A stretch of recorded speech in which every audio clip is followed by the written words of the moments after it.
झाली का ग चहाची तयारी? अजून थोडा वेळ आहे आजी. चला, वेळ झाली. हो चला बाबा. बस चला, निघूया. अगं लवकर पाणी भरूया, नाहीतर खूप गर्दी होईल विहिरीवर. हो ग, मग घरी जाऊन भाकरी पण करायच्या आहेत. चल ग, पाणी भरलं, आता घरी जाऊन चूल पेटवायची आहे. हो ग, लेकरं पण उठली असतील आता. चला, भाकरीचं काम पण झालं, आता जरा शेतात फेरफटका मारून येते. चल, जरा शेतात जाऊन येते, काम पण बघायचंय. सकाळची हवा किती भारी वाटते गावाकडची. चल, थोडं काम करून घेते. शेत म्हणजे आपल्या जीवाचं धन आहे.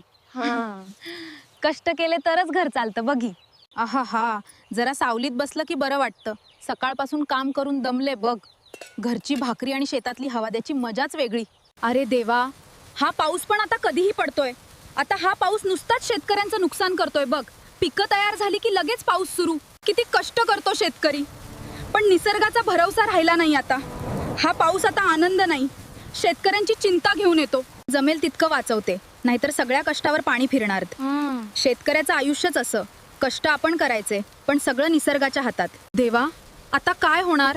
किती आशा लावल्या होत्या या पिकावर.